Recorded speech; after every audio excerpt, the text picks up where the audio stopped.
And we are live.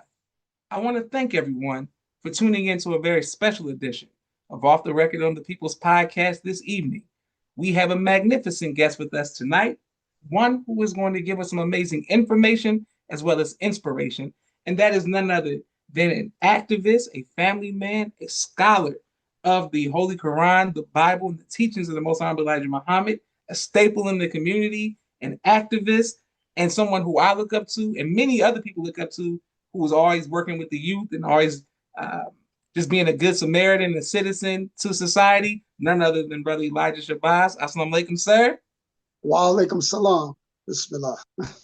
Yes, sir. Yes, sir. And while we get started, we want to get straight into it because, of course, people have so many comments.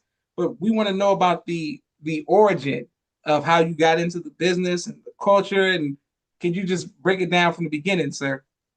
Okay. So I first want to, talk about the great legacy of Joshua Farrakhan. May Allah be pleased with them. Because what he started was not just a tool by which the message can be conveyed. What he started became an industry. And so when I first came back to the nation, I was about 15 years old. And I used to sit there underneath the great minister Abdul Allah Muhammad. May Allah be pleased with him. He was teaching right here in New York, in Brooklyn. The only mosque we had at that time, we still called the temple, was in Brooklyn, New York. It was just temple number 7. It wasn't 7C, it was just number 7. And Abdullah was a successor to another one of our great ministers who just recently passed away, Abdul Kareem Muhammad. Yes, sir. So when I come in, Abdullah is dropping this heavy knowledge. This man is a grand scholar, so he's giving us all of this great information. And to the side of him, there will be a brother in a with a pair of headphones on, recording the tape. So that was one brother. He would do the recording.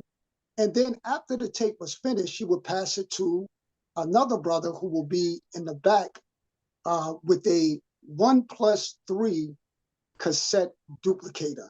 Now, a lot of the young people out there who are listening right now have probably no idea what I'm talking about. So this was the era of what was called cassette tapes.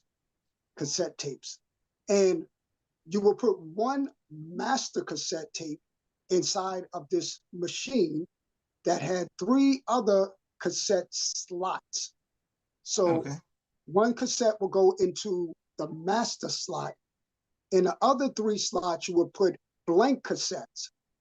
So the lecture that was just recorded will go into the master slot, and then you put blank cassettes into the 3 empty slots. You hit a start button, and it will do a high-speed recording. So the tapes will start going real fast, just spinning real fast. All 4 of the tapes, the master and the 3 copies, spin real fast. And within 3 minutes, you produce what was called, which could have been like an hour-long lecture. So 1 hour's 3 copies of an hour-long lecture was produced in like 3 minutes. Okay. So they would then take these copies, put a label on it, and put it out for sale. So this is what was called the tape connection. The tape connection. So I was watching all of this happen, and I was like, wow, I was amazed. So back then, the tape would cost like $5, for the local minister. And for the Honorable Minister Louis Farrakhan, his tapes would go also for $5 if it was single, and a double cassette would go for $10. Okay. So meaning two cassettes, because a lot of the Honorable Minister Louis Farrakhan lectures were like 2 hours long. Minimum 2 hours long. It's very rare. You could go back through the catalog. It's very rare where the minister would have a 1 hour lecture. That was rare. practically all of his lectures were at least 2 hours. I have some sets of 4 cassettes where he spoke for like 5 or 6 hours at a time. So these cassettes would be duplicated and sold to the public, and some of them were like believers only tapes. So I walk in when I came back to the nation, I walked into this phenomenon, which I later learned was started by Joshua Farrakhan. Yes, sir. So I'm just sitting back admiring this whole thing. And one day there was a brother, his name was Brother Ronnie. He's down there in Atlanta with you right now. I believe he's in law enforcement. I don't know if he retired, but he's originally from New York City. So I guess he would look at me admiring him, putting together our radio broadcast. Now, this is a separate area, the radio broadcast. And he, he was speaking to the microphone. He would do the introduction, and he would put his introduction with as an opening to a lecture of the Honorable Minister Louis Farrakhan. So in his introduction, he would say,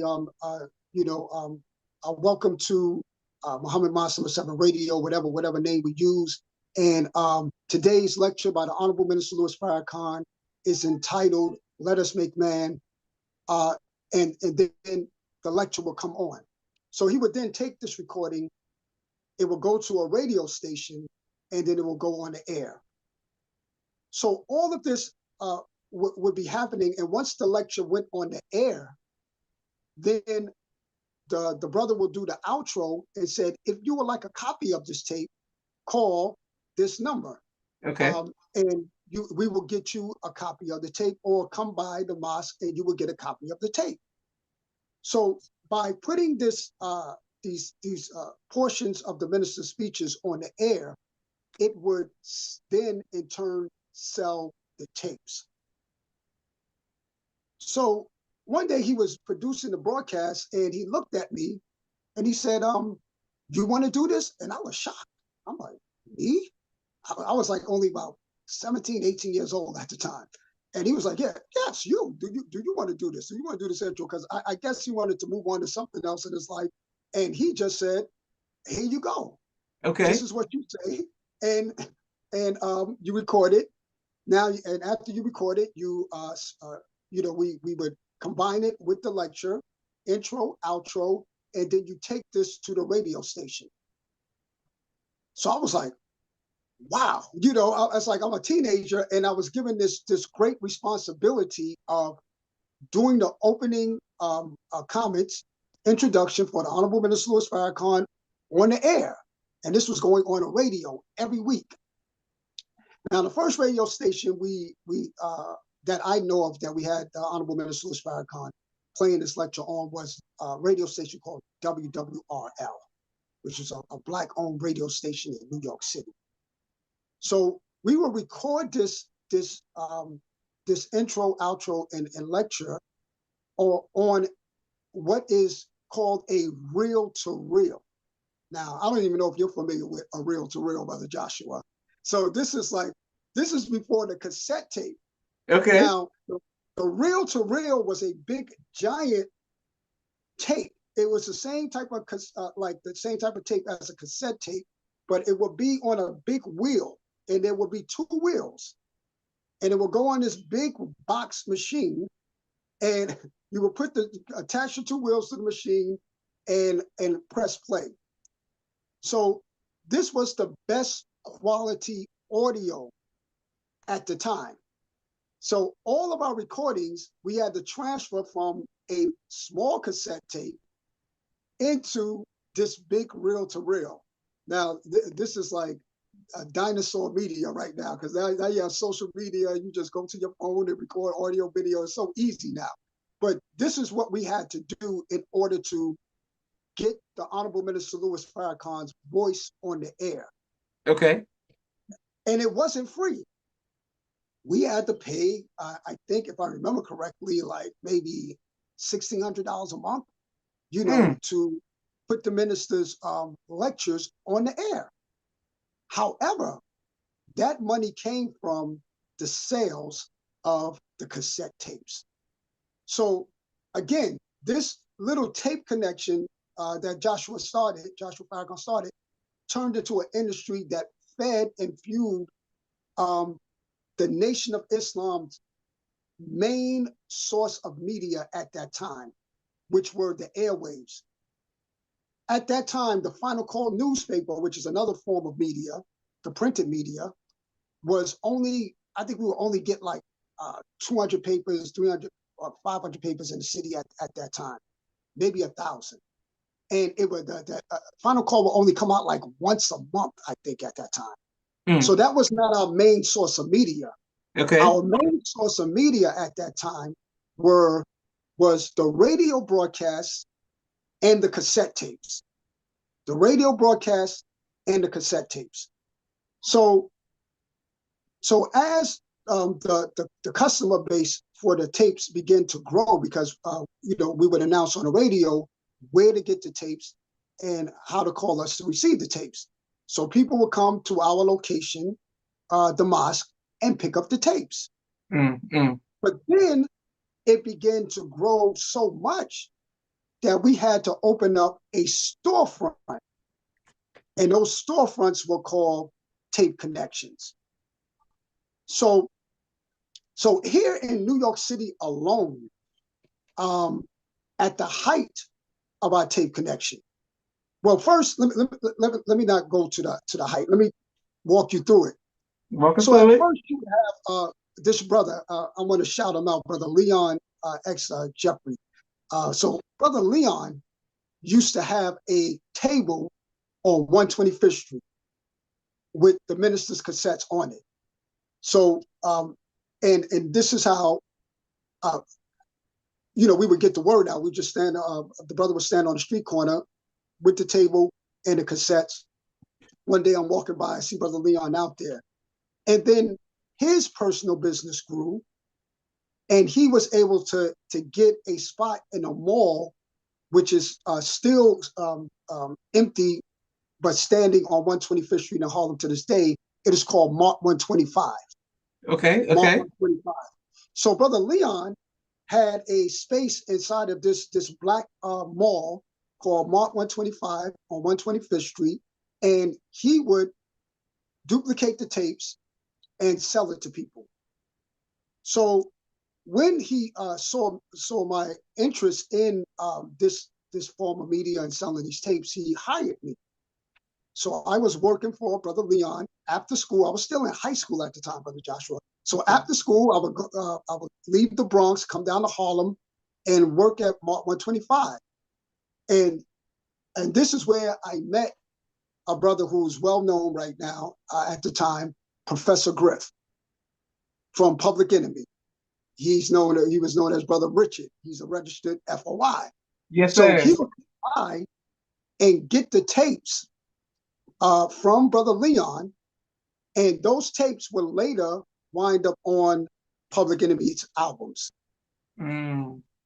So not only they will wind up on Public Enemy's albums, other rappers who Public Enemy would tour with, they would put them on to their tapes. For instance, I remember Professor Griff telling me that when Public Enemy and LL Cool J would share a tour bus, they would play the minister's videotapes inside the tour bus. So LL was exposed to the Honorable Minister Louis Farrakhan through these cassette tapes that were produced in Harlem on duplicated machines. Okay. Right? So this one cassette will go so many places. It will literally go around the world. This is how powerful this form of media was. And again, young people out there, this was long before there was a Facebook, Instagram. These things did not exist. This is how we got the word to the people, and this is how we influenced the public through the airwaves and through the cassettes. So again, we started off, Brother Leon started off with a booth, and then the mosque then said, Brother Elijah, we need you to come over to the mosque and work for us full time, because there was such a demand now from us being on the air for the cassette tapes that they needed somebody full-time to produce cassette tapes at the mosque. So again, Joshua Farrakhan, may Allah be pleased with him, he created jobs, okay, with this this phenomenon, this tape connection phenomenon. Yes, So sir. Brother Leon was self-employed, selling the minister's tapes.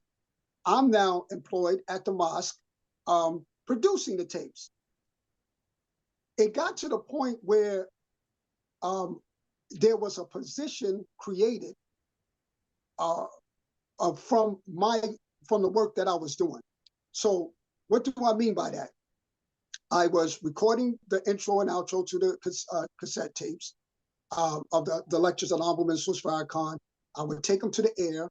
I would take portions of the minister's video, put it on public access channels, and then I would go to the mosque, produce the tapes, and then go out to certain events to sell the tapes.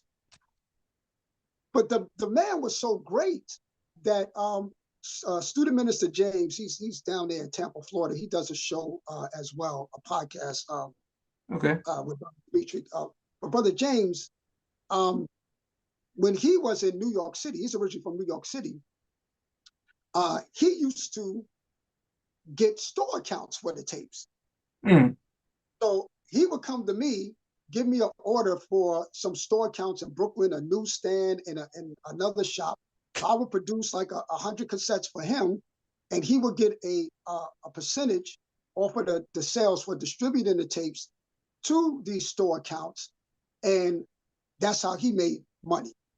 So now there's another job created from the tape connections. You see, and this was starting to morph and to really grow. So people would come to the mosque to buy them. They would go to Brother Leon's spot to go home, and they would go to these outlets in Brooklyn to pick up the tapes of the Honorable Minister Louis Farrakhan. Before I go further, the Reverend Al Sharpton was one of my biggest tape customers. Okay. He would come to the mosque, knock on the door, because they would listen to the radio. He'd be like, so he knew me by name, Brother Elijah. What's that latest tape of the minister? What other tapes do you have of the minister? And he would get a whole stack of tapes from me, from the mosque, from this tape connection within the mosque. Africa Bambaataa, also he used to come and get the tapes. There were other leaders. There was the members of the Ansar Allah community. Dr. York, he would send his people over to the mosque to pick up the tape. As soon as he heard it on the air, they was like, go over there and get that tape for me. So I know for a fact these leaders were influenced and feeding off the minister's message, and they would take it and put it in their own way, but they would get it directly from the minister, the Honorable Minister Louis Farrakhan. So this is how these tape connections were impacting the people. So finally, we were able to open our first store. Yes, sir. Because it's like the man was so great. We went from a booth to tables to store accounts to now having our own store. And we had our own store in a prime piece of real estate on 125th Street in Harlem in Lenox Avenue, now known as Malcolm X Boulevard. Okay. Prime area, high traffic area. And when we would, we would take our television cassettes. Again, young people, there were no flat screen TVs at this time.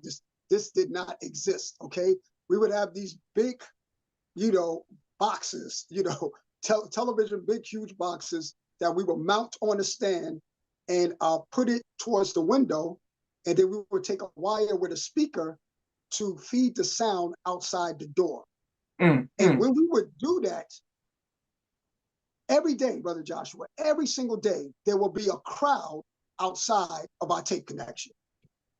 Whether they could afford the tape or not, they would just stand there, and it's like a mosque meeting on the corner.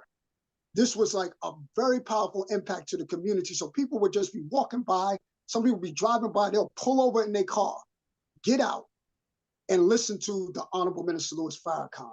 Praise be to So, Allah. so this is a man, directly created by Allah, because nobody can have that type of magnetism and effect on the people except Allah gives it to you. Yes, So sir. this will be happening every day, and then some of the people will come in, they will purchase the tapes, and and whatever other products we have, the bean pie or the final call. But it was mainly the tapes. The tapes at that time was the GDP, the GNP, the gross national product of the Nation of Islam. However you put it, I forgot the term. But then we morphed even further. So we had one location in Harlem, another location in Brooklyn, New York. So we were able to open up a tape store, and then there were believers who will open up their individual tape connections. So you had the mosque that had their tape connection, and then you have another believer around the corner somewhere have their own tape connection. So again, this little thing from selling on the table has now morphed into an industry. And at its height, we had like 3 different tape connection stores inside of New York City in the 1990s.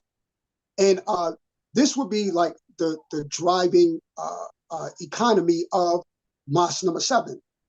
So this position that was created was called the head of the tape connection. This was an actual position.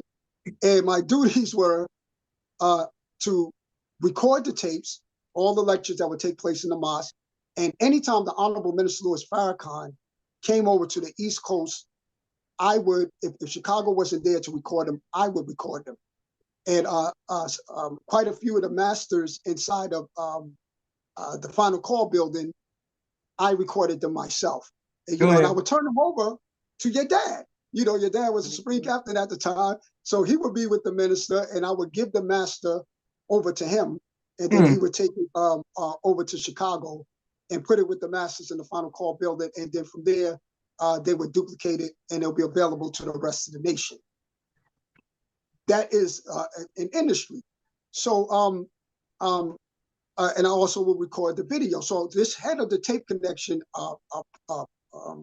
position was recording the minister whenever he came in town, recording the local ministers, duplicating their tapes, putting the lectures of the Honorable Minister Farrakhan on air, radio, television, and the distribution of the tapes. It was a big position, and I actually had a staff. And go ahead, Elijah.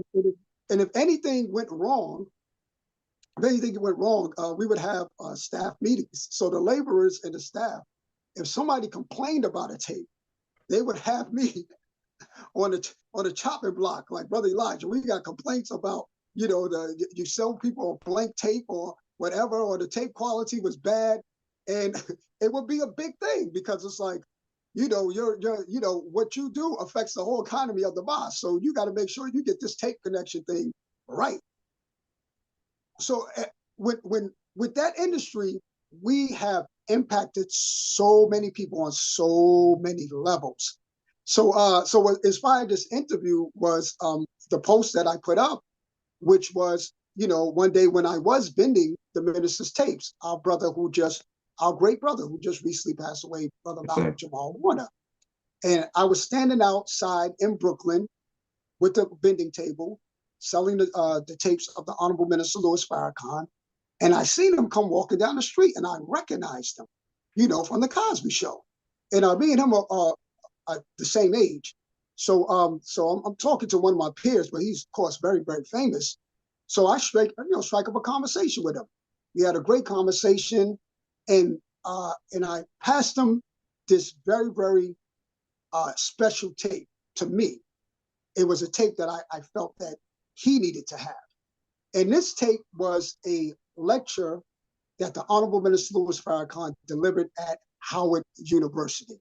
Now, let me tell you about this particular lecture. I'm going to digress for a minute, because this is a very important part of my personal history, this particular lecture.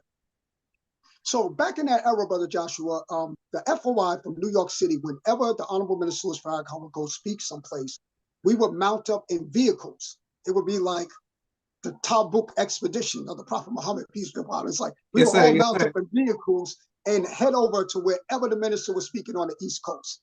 2 hours away, 3 hours away, Ohio, where even the Midwest, we would just go. If the minister was there, we would go to secure the minister.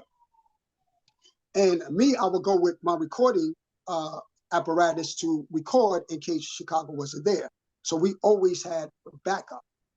So this time we were told to stand down. Now, I was about 16 years old right now. I was excited about going to Washington, D.C. to see the minister. And they were like, no, brother, we're going to stand down on this one. The FOI, you're not going to secure the minister on this. Washington, D.C. got it.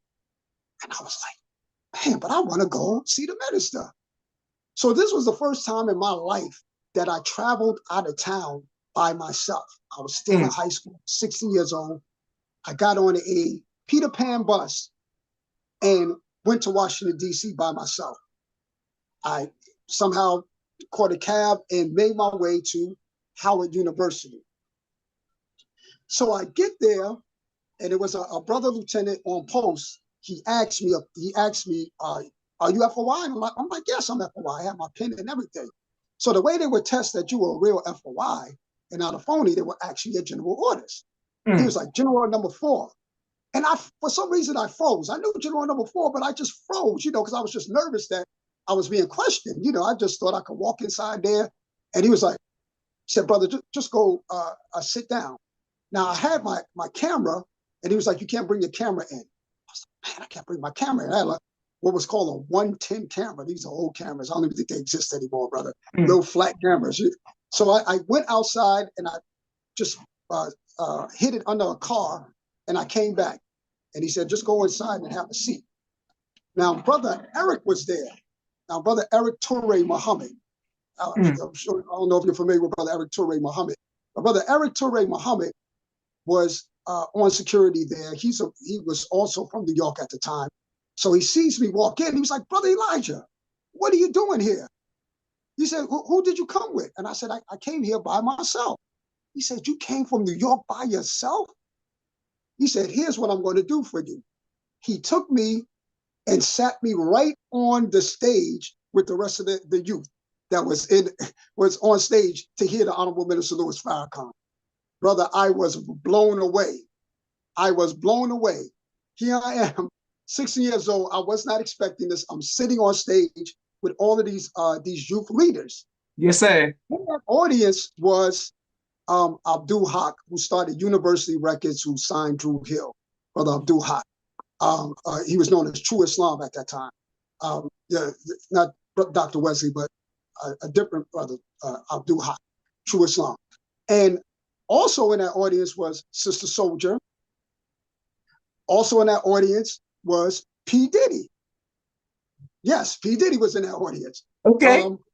Also in that audience was Kwame Ture. Okay. Kwame Ture. He came and he sat in that audience. And it was a very astounding message. I hope if nobody puts it on YouTube, inshallah, I'll find a way to get it on YouTube. This message was mega powerful for me. And it was called Seizing Power in the 21st Century. He was giving us what is power, what is the concept of power, how do you seize power, what the illusion of power. Very deep, profound, but he made this deep, profound concept so simple that us teenagers and young people were able to grasp it and comprehend it and take it in. And a lot of those brothers and sisters that were in the audience that day seized power in the 21st century. They became leaders in their own right, whether it was in the music industry or the social activist field. They became leaders from that inspirational word that became flesh.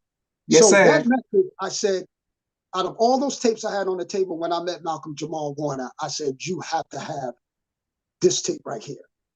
This is of critical importance. And that was what I passed down to him.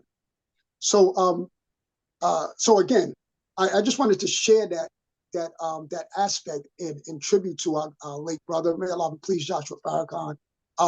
What he did had a major impact in influencing people around in the nation and around the world. and financially helping the nation to grow financially and economically. So all praise is due to Allah.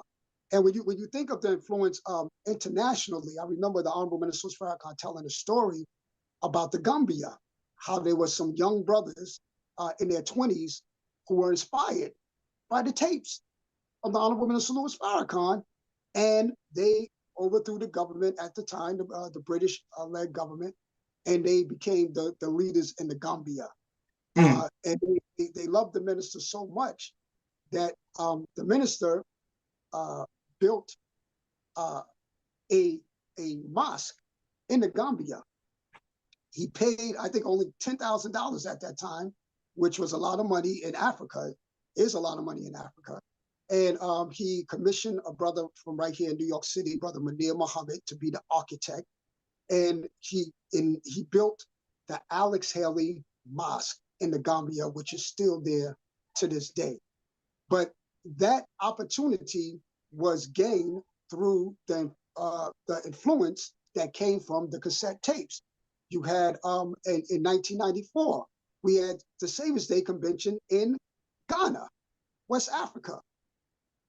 Flight Lieutenant Jerry Rawlins, may Allah be pleased with him, allowed us, the Honorable Minister Farrakhan, the Nation of Islam, to have a Saviors Day Convention in Accra, Ghana. Yes, sir. So, and those tapes went all over Nigeria, West Africa. So it had international impact. I remember meeting Brother Leo from the UK. Yes, sir. That speaks outside. I met him way back in 1990s. Him and a brother named Brother Andrew. And they came to New York City to the Tape Connection to get some tapes, a bunch of tapes, to take back with them to the UK. They came to get the materials, study guide materials to take with them to the UK. So, after giving them the tapes, I then, took them all around New York City, I was their tour guide or whatever. But their main reason, get these cassettes of the Honorable Minister Farrakhan, take them back to the UK. So New York being an international city, planes fly straight from Europe to New York City. People would get these tapes and take them, and it would influence people around the world. And Brother Leo at that time was, I don't know if he still is an actor, but he was a famous actor in Yes, sir. Yes, sir. So here it is, those tapes, boom, jumping the borders and influencing people overseas. Not to mention locally, all the rappers that sampled the Honorable Minister Farrakhan.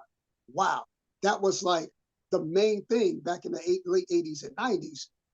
It started with Public Enemy. They were the first. And then you had Big Daddy Kane.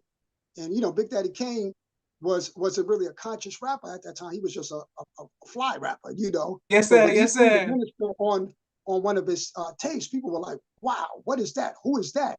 And then there were so many other rappers, nameless, I can't name them all, that would sample the Honorable Minister Louis Farrakhan on their major albums.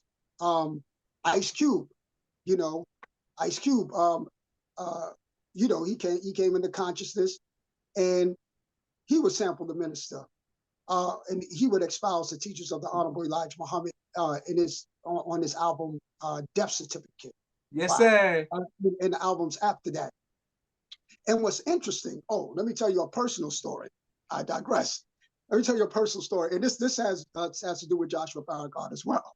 So I was working with Dougie Fresh at the time, and by the way, I was the one who through the tapes. I gave Dougie Fresh the minister's tapes, and that's how we became tight, and we began working together. I began writing songs with him because he found out I rapped afterwards. But our connection came through me putting him on to the Honorable Minister Louis Farrakhan, and he wound up becoming very tight with the minister and his family. So one day we had the minister had a Stop the Killing rally, I believe it was called. Yes, it was Stop the Killing in LA. So I think I told this story on the podcast before, part of it. was that when I got to Long Beach, I had this dream as a child to walk to Hollywood. So when I got to Long Beach, I saw that Hollywood sign and I couldn't help myself. I had walked from Long Beach all the way to Hollywood.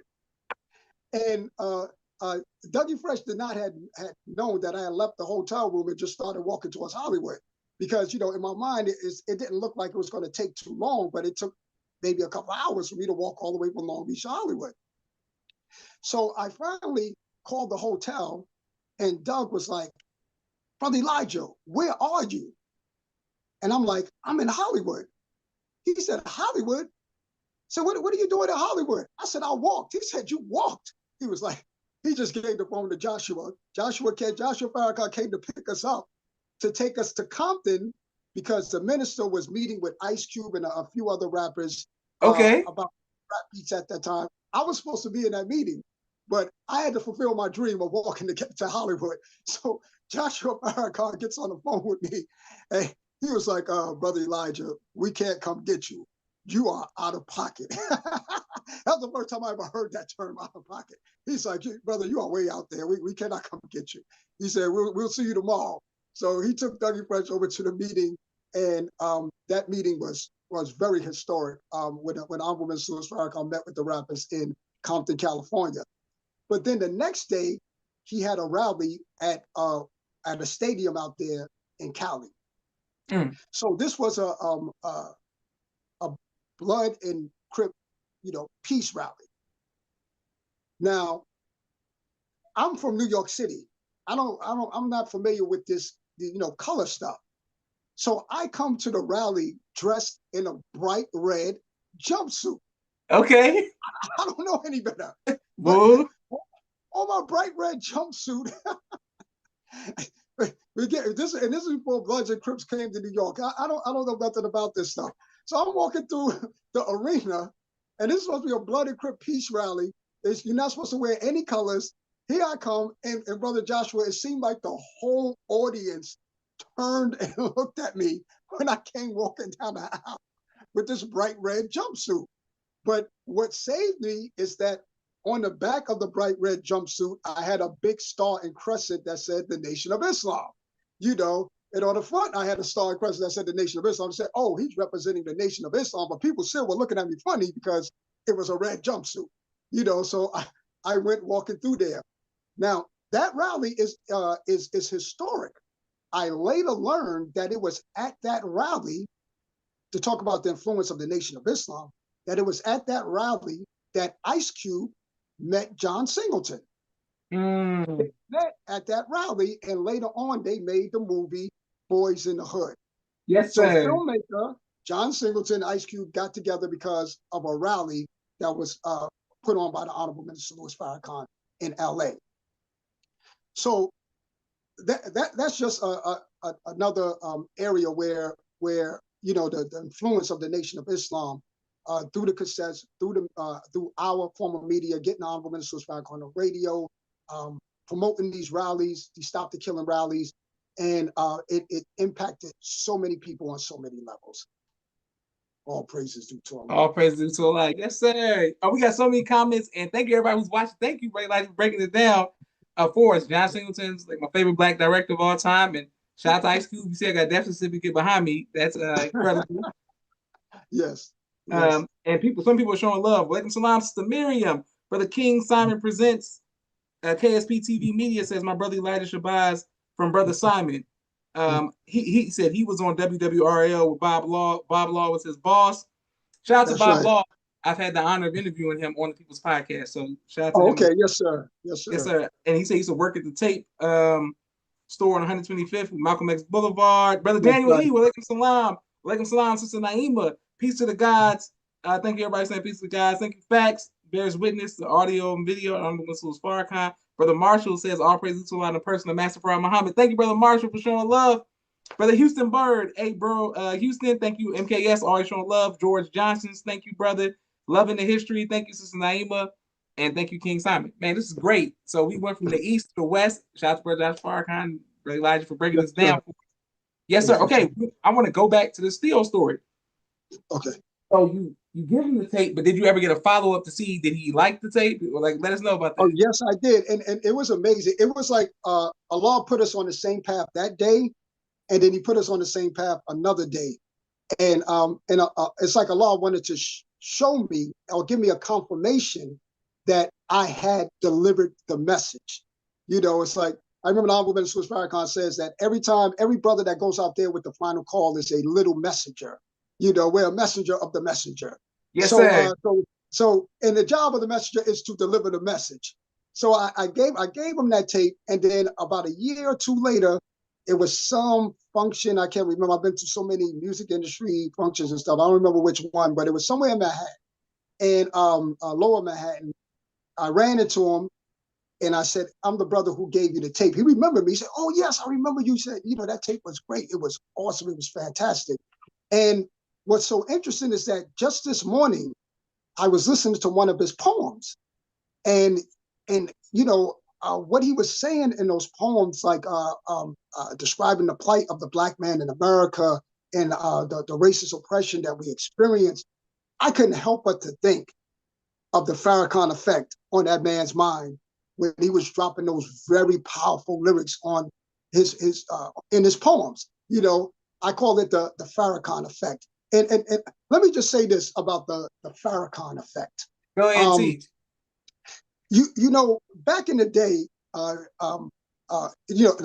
the time of the Honorable Elijah Muhammad, he would say that the white man would give the black preachers a biscuit and a piece of chicken, to to preach and to basically say whatever the white man wanted to say.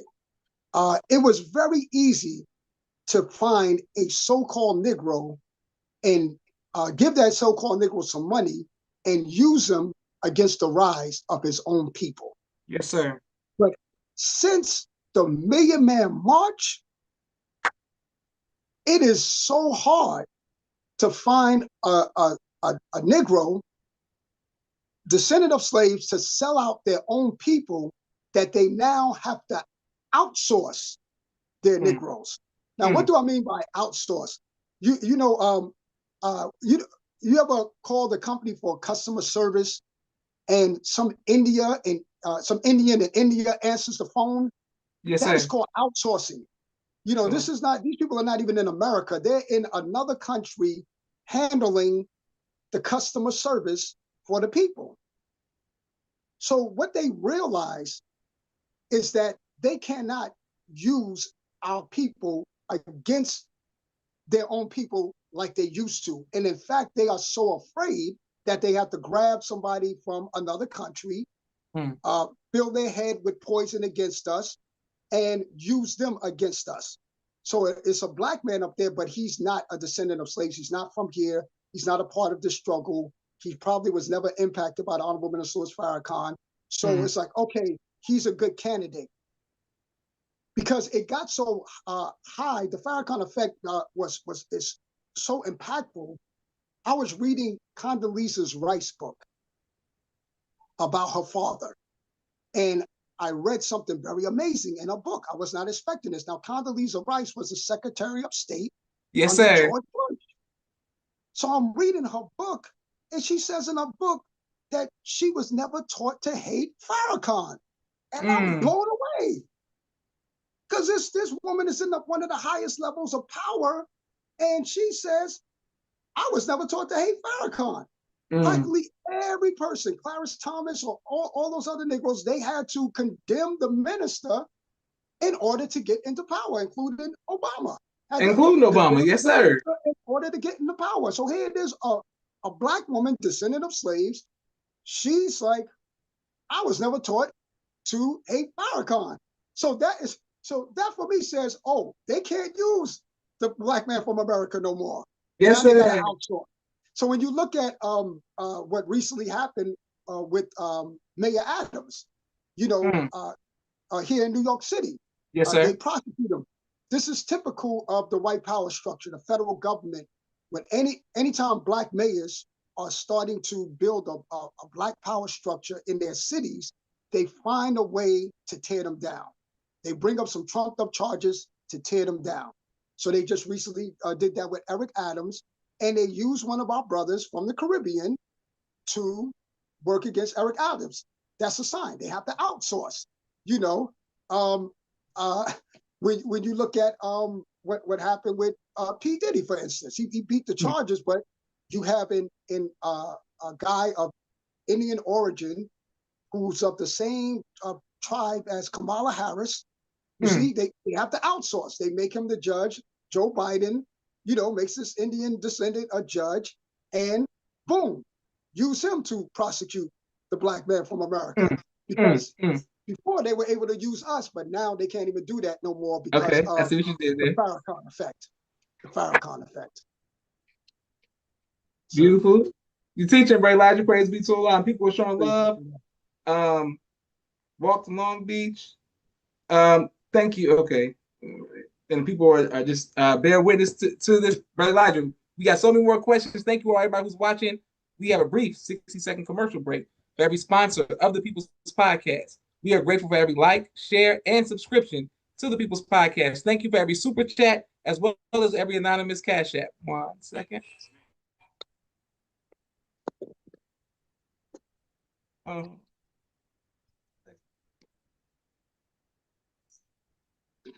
Podcast Street Premiere Media Production. He has a 4K camera and a drone. He does television and film editing. Please reach out if you need any of that. Sister Naima, Stay On Point Dance Academy. She teaches ballet virtually to young girls all across the country. Sister Miriam, ABC I Love Me children's book and coloring book. My father's book, A Soldier in the Movement of Christ. My 2 books, Cleopatra, which is a children's book, and No Father, No Excuse, both of which are available on Amazon. Excellent. All praises to Allah. Beautiful. And people are showing nothing but love for this great history of the influence of the Nation of Islam in the community and pop culture. This is great. Thank you all. I'm reading all of your texts. And Brother Elijah, the comments are going crazy for our brother. Wonderful. Yes, sir. I want to go back to the meeting with the Crips and the Bloods. And you mentioned this is before. So that by the time I was in high school, New York already had Bloods.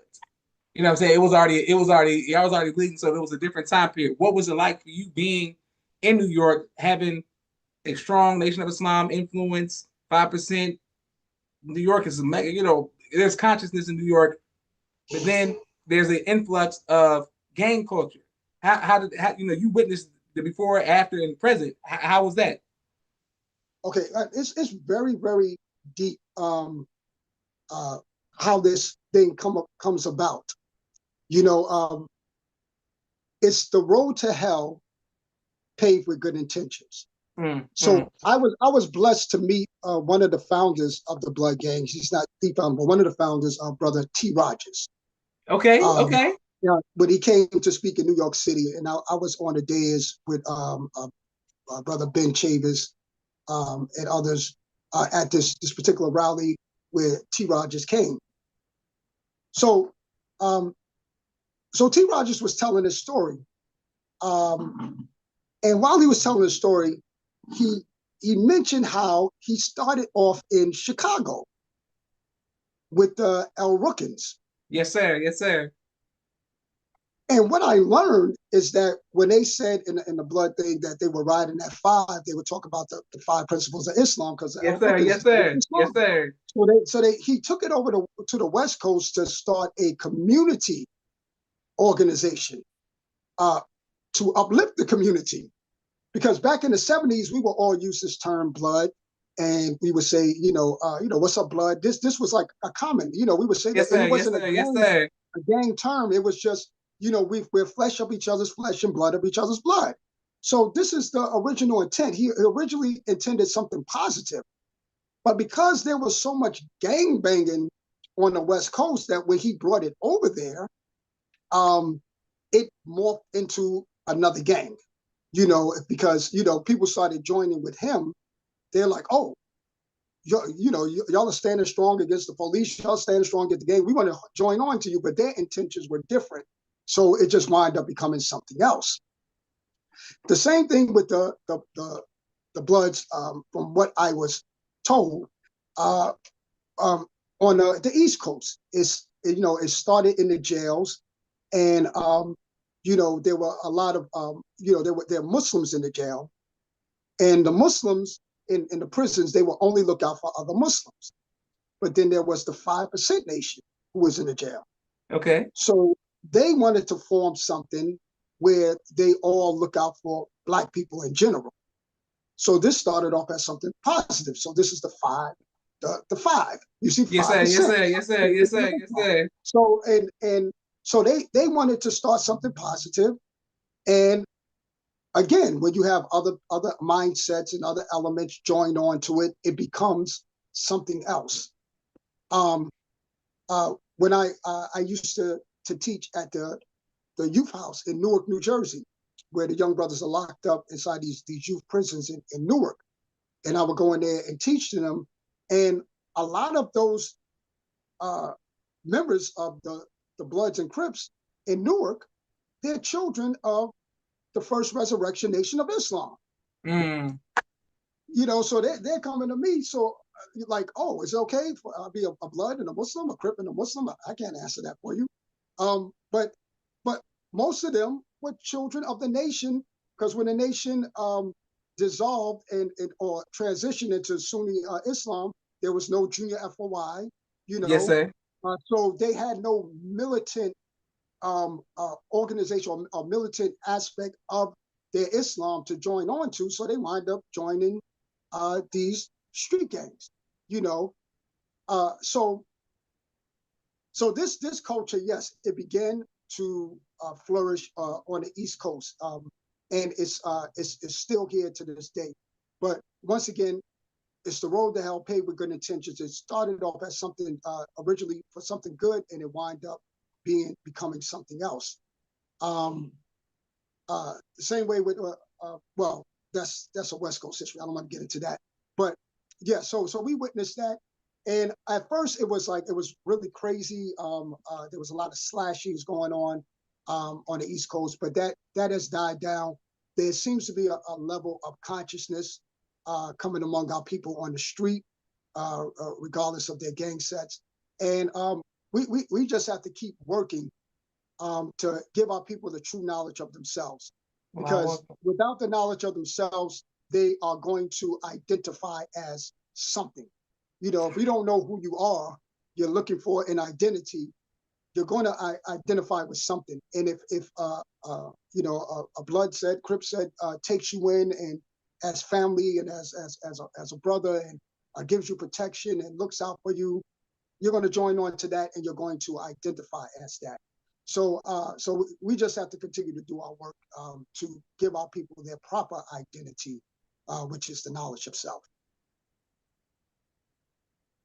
Praise be to Allah. You teaching, Brother Elijah, and thank you to everybody who's watching and bear witness. They said beautiful. And okay, Brother Daniel E is saying thank you. Greetings from Pennsylvania, God body. Oh yes, sir. Peace to the guys and everybody who's watching. Thank you all. Listen, first of all, we salute you on behalf of myself, my family, and the viewer and the audience of the People's Podcast, Brother Elijah Shabazz, for your parents' sacrifices, your siblings, your whole family. But may we have your parents' names again, because we always want to uplift them and honor them, sir. Yes, sir. So my dad was Brother Carlan X, and from Temple Number 7, Harlem. He came in and joined under Malcolm X. And my mother was Esther 6X, who also joined, she joined the Nation of Islam around 1965. And from them came my family, and the rest is history. Beautiful. All praises due to Allah. Many times we affectionately call the children of soldiers and believers nation babies. And when you say nation babies, well, it was the millennials, but you are from Generation X and you're a nation baby. You know what I'm saying? So it's like, so to see that happen, and now Generation Z, Generation Alpha. So we salute you and honor you, Brother Elijah. But I wanted to ask you, there was a picture that you posted of the Junior FOI with yourself with DMC. I want to say DMC from Run DMC. How did that come about? Like, you always out in the community, always doing the work, always meeting celebrities and all that good stuff. So what was it like working with DMC or meeting DMC or working with them? How did that come about? I mean, that was awesome. That was the first time I met. Well, that was the first time I met him as an FOI. I met him before, when I was, rolling with Dougie Fresh. I met a lot of the, celebrities. I met, Jam Master Jay, Ron, and DMC, at some backstage at some club, Yes, someplace, sir. Yes, sir. just hanging out. But I didn't have my suit and bow tie on then. I wasn't representing the nation. So this is my first time meeting him, suited and booted, representing the FOI. So that was a beautiful experience. And just to have my students meet him as well, and to take that photo and be a part of a great history of old school hip hop, meeting the new generation. That is a very beautiful and precious photo for that reason.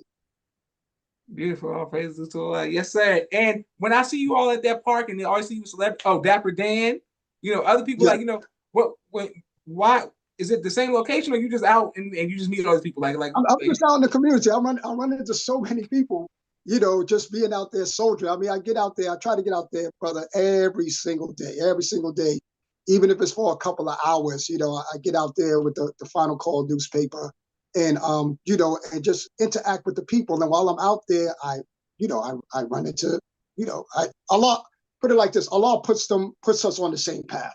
Just like I said with Malcolm Jamal Warner, Allah put us on the same path. So, when Allah wants to get a message to somebody, He will put you on the path of someone who could deliver your message. Or if Allah wants to give you a blessing, He just puts you on that path. So, yes, I run into a lot of these celebrities when I'm just out there. One day I'm selling the paper, and Tracy Morgan just rolls up on me, boom, in a car, and it's like, pow, I get a photo with him. It's just a beautiful thing to be in this work, and it's just the blessings of being in this work. That's how I look at it. Beautiful. All praises to Allah. Yes, sir. Shout out to Tracy Morgan. He played on the show 30 Rock as Tracy Jordan. 30 Rock is one of the funniest shows I've ever seen. So it helped me learn about Rockefeller Center and all of that. Because I don't go to New York, but I study it through the music and film and TV. So I feel like I know that's what you teach me about Harlem and I'm like, oh, like where Dipset's from. Oh, so I'm learning all the cultural references as an outsider. So everybody who, the people who watch it might be outsiders, don't go catch the train uptown, but we learning. So yeah, people like really Elijah Shabazz being the tour guide for us, you know what I'm saying? Yes, Um, sir. yes, sir. I wanted to ask you, this is a very personal question, but something I want people in the audience, I know they're not the only one who feels like me. I'm someone who, when we would go in the community, you can give us a bundle of papers. I get the drill team. We're gonna come back. The bundle is gonna be sold because I've learned how to drill. I learned how Right, to right. organize and do it in a way where we can get the paper off and still Mhm. not the rejection. It's easy, it's more palatable if they see us moving. We can sell the Right. paper. Boom, I learned Yeah, that. But when it that's right. comes just to standing on the corner, getting the door slammed in the face, door to door, I took, very maybe because I'm an actor or something, I took it very sensitive. I'm not a fan of the rejection. Like brothers, like listen, we got to drill, we got to do something. How do you go? You say you go out there every day. How do you Yes, take sir. that? What are you doing? But Elijah's like, what's up? It's just because I've been doing it for so long, Brother Joshua. I've been doing it for so long. I used to be the number one Final Call salesman in the nation at one point. I used to sell 1,000 papers per edition back in 1988. Now, let me tell you my original experiences of becoming the number one Final Call salesman. Okay. So it was during the era of Dr. Khalid Abdul Muhammad when Yes, he was the sir. minister here in New York City. And I was hanging out with, the rappers at the time, Gangstar, Doug, and all these different rappers. So Dr. Khalid sends the word down from the minister that either you sell 300 final calls or get out the nation. Mm. Now, this was during the era, I just spoke about it earlier, where New York was probably only doing like 1,000 papers a month or something like that. We were not selling Final Call big time during this era. The minister sent 30,000 papers to New York City. Do you hear what I'm saying, Brother Josh? 30,000 Final Call newspapers to New York City. Now, I was working at the mosque at that time, as I said earlier. Yes, sir. Yes, And sir. when those papers would come in, we didn't have our own trucks yet.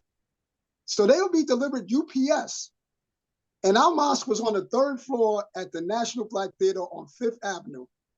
And I used to have to by myself many times, take 2 bundles at a time, walk up 3 flights of stairs, 2 bundles at a time, walk up 3 flights of stairs until I got all 30,000 papers upstairs into the mosque. Okay. But then not only did I bring the papers upstairs, I went out to sell them because I'm required to sell 300. So at that time, the final call came out every 2 weeks. We're weekly now, but it came out every 2 weeks. The paper was $1. You made 30 cents per paper. I know some of you wouldn't even sell papers at 30 cents per paper, but 30 cents per paper, right? So I'm like, how am I going to do this? So I put it in my mind. I'm like, okay, I'm not leaving the nation. That is not happening. I'm gonna have to do my rapping thing some other time, but I gotta sell these newspapers because I gotta stay in the nation. Yes, sir. And this was like a trial, Joshua, because the first edition was entitled, are you ready for this? Fighting Obesity, Fat, in parentheses. This was the title of the 30,000 papers that the minister sent to New York City. And I'm like, how am I going to sell this paper? Because people are going to be offended. If people are heavy set, I'm coming to them with this fight obesity fat paper. They're going to look at it like disrespect. So I'm like, you got a lot of fat people in New York City. I mean, yes, a lot of overweight people in New York City. Yes, sir. Yes, sir. What I did, I broke it down. I said, if I sell 30 papers per day for 10 days, I could sell 300 papers, right? So I'm like, okay, this is what I'm gonna do. Every day I'm gonna get out and I'm gonna sell 30 papers. Now, I used to be a graffiti writer. So I used to run up and down the trains tagging my name up. What was your name? What was your name, Elijah? I had Doc 2, Cobra. I had other names, but mainly Doc 2, So I used to go from train car to train car tagging my name up. So I reasoned. I said, okay, if I could go from train car to train car tagging my name, I could go from train car to train car selling Final Call newspaper. And that's what I did. I got on the train early in the morning and I just started selling. So people were looking at me and they're like, fight obesity? I'm not fat. Why do I need to read this paper? So it's like the rejection was both ways. People who were overweight, they were offended. People who wasn't fat, why do I need to read this paper? It's about fat people. Yes, sir. So I had to read the paper myself. And I told them, okay, it's not just about fat, it's about health. Honorable Minister Farrakhan is giving us guidance on how to have good health. So after I explained to them what the Honorable Minister Farrakhan was saying in the paper, bang, I sold the paper. I sold one. I was so happy. And mind you, I was active in the nation 5 years up to that point, and I never really sold papers. I would always sell tapes. That's it. That was my thing, selling the minister's tapes. That was easy. Yes, sir. But selling this paper, this was crazy. This was, this was new territory for me. Yes, sir. So yes, sir. I began to develop techniques to sell the paper. And before you know it, 1 paper sold, 2 papers sold. I got 10. I was like, oh, wow. I only got 20 more to go, and I met my quota. And then next, I sold 30 papers so fast. I was like, let me go for 50 papers a day. So I went from the 30, then I started selling 50 papers a day. Got on that train, I sold 50. And then after that, I was like, wait a second, this is going pretty fast. I sold 50 papers like in 6 hours. Let me go back out there. Let me just try it. And before you know it, Josh, I was selling 100 papers a day, a bundle a day. Go ahead, man. I sold out my 300 papers. I said, give me 300 more. And I hit it again until I reached 1,000 papers. I think that edition, I reached 1,200 papers. And that was a hard edition to sell. Fighting obesity, fat, because you had all these people, rejected it because of the title. Did I get a lot of rejection? Absolutely. Absolutely. People used to mock me, Joshua, because at that time, Pee Wee Herman was popular. So here I am. They didn't know nothing about a FOI, a Farrakhan, a Fruit of Islam. They didn't know nothing about this. All they saw was this young brother with a bow tie. And they'd be like, ha, ha, ha, Pee Wee Herman. the teenagers were clowning me every time they saw me because Pee Wee Herman wore a bow tie. Okay. So I was getting clowned everywhere, anytime I was around young students. And I had to stop, I had to take it, and I had to explain to them what I was doing and what was going on. And some of those young people that I talked to, they bought the paper. Go ahead, Ray. And what was nice was that in every edition of the paper, that meeting I told you about in Compton, California, there was a picture of Ice Cube with the final call inside the paper. Yes, sir. Ice Cube and Chuck D, who was very popular at that time, Public Enemy, and there was this photo of them with the Honorable Minister Farrakhan in the paper. So when they would start making fun of me, I was like, "Do you know who that is? That's Ice Cube." They was like, "Oh yeah, that's Ice Cube, right? That's Chuck D. Yeah, Chuck D, Public Enemy." So do you know who that is? They said, "No." We said, "That's Farrakhan. You know the sample that you hear on Ice Cube song? That's him." So if they listen to Farrakhan, why aren't you listening to Farrakhan? They go, hmm. And the teenagers would not only buy the paper off of me, they would buy the tapes off of me. Go ahead, Ray. Because they heard the voice on their favorite hip hop record. So they were like, "Oh, I need to be listening to him too. If Big Daddy Kane is listening to him, he must be saying something deep." So I would get them to buy a $5 cassette of the Minister or a $10 cassette. Oh, let me okay. Yes, so that's how it was. And after a while, I want to go back to the tapes for a second, but after a while, I began to, become well known in New York City, not for being a rapper, but for selling the Final Call newspaper. Because when you go through those trains back and forth, you're talking about 8 million people in New York City. In the course of a day, nearly probably 10,000, 20,000 people have seen me coming through the train. Through the course of a week, it could be like as much as 100,000 people that have seen me going through the train selling a newspaper, on public transportation, because I would be out there, I would be selling from like a job from like 9 to 5, sometimes all the way up into the late night. I'll be out there with the paper. So this made me like well known in the city from selling Final Call newspaper. Did I get a lot of rejection? Did I get a lot of disrespect? Absolutely. Absolutely. So I took all that back in the 90s when I was young. And one time I almost got into a fight a couple of times. And, people were so disrespectful. Yes, I was about to get into a fight with somebody, over that. And somebody intervened before it got physical. And I ran into a brother, brother David 3X, the one that was on Donahue, Oh, yes, sir. Yes, sir. Yes, sir. Yes, sir. So, brother David, he saw me because he lived in the Bronx, and he saw I was really angry, and I was like, "Yo, I'm ready to fight this person," and so forth and so on. He told me, he's like, "Brother Elijah," he said, "your soldiering is amazing." He said, "Don't let them get to you." He gave me some good advice. He calmed me down. It's like, "Don't let them get to you like that. They're not worth it." Because I'm ready to get into a physical conflict over disrespect. It is hard.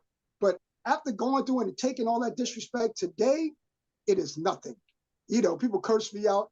Get that effing paper out of my face. I do what the Honorable Minister Farrakhan said. Salam, peace, brother, peace, peace. And I just keep it moving. You got people that come up in your face pointing, "Y'all kill Malcolm, y'all mother effers, y'all kill Malcolm X." All right, my brother, peace, peace out, my brother. Smile, keep it moving.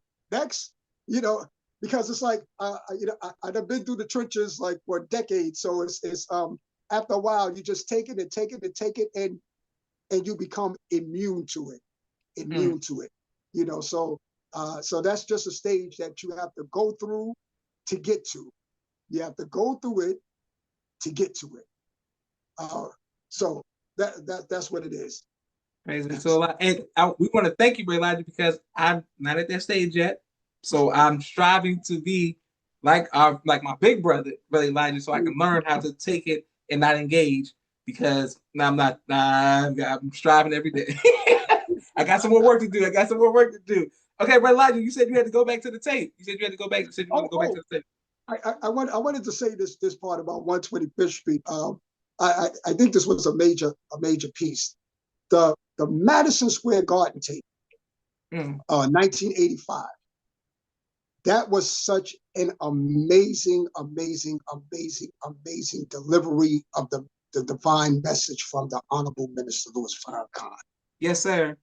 I would stand on 125th Street back in 1987, 88 with a boom box. You know those boom boxes that people used to walk around with back in the day? You probably seen pictures of them, you know, Yes, two big speakers. And I would stand on 125th Street after school. I would get my boom box and I would put that tape in. And I would sell the Honorable Minister Louis Farrakhan tape, Power at Last Forever. There were like hundreds of them left over. And people of all ages, young and old, they would stop, stand around the boom box, listen to the minister, because that boom box would be loud. You could hear it all the way across the street. You know, like LL said, my radio, believe me, I like it loud. yes, sir. You know, Yes, sir. so I took that same technology and used it for the nation. And man, those tapes went like hotcakes, brother. I literally sold hundreds of copies of the Power at Last Forever tape of the Honorable Minister Louis Farrakhan, just using the same hip hop technology, but now to promote the minister. I just had to throw that thought in. It came across my mind from that era.